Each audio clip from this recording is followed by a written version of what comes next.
My top tip for dialing an espresso is to always share your shots with someone else if you're not alone. It's better to get a second opinion, kind of get feedback on how it's tasting. Maybe someone else tasted something you don't.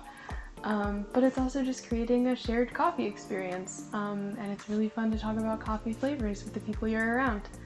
Also, you don't have to drink the whole shot each time. In fact, you probably shouldn't. That's a lot of coffee. You don't have to drink it all, just a little sip. That's it. My top tip for dialing in espresso is this. Learn the difference between acidity and bitterness.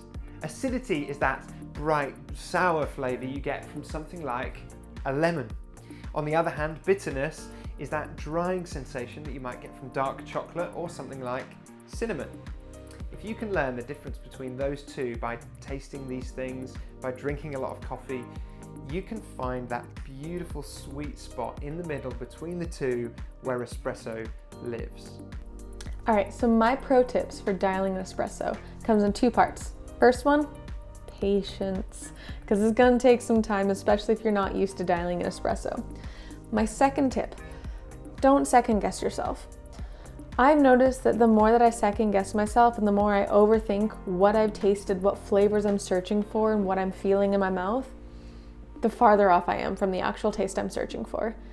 And the biggest issue here as well is the more time you take to think and ponder and not taste, the more time the espresso has to cool, meaning naturally you're going to get a different flavor after waiting a minute or so after you've extracted the original espresso. So don't second guess yourself.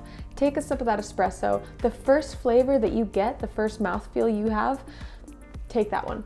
Think about that one, write it down. That's what you're going for.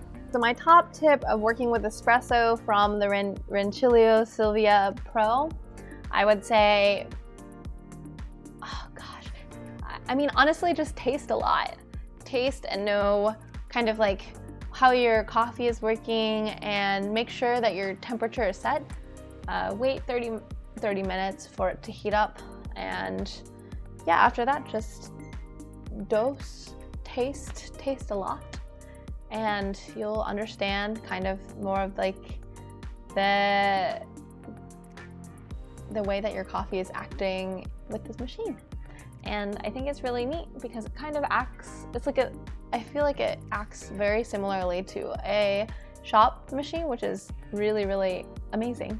I think that's my number one tip, just taste everything.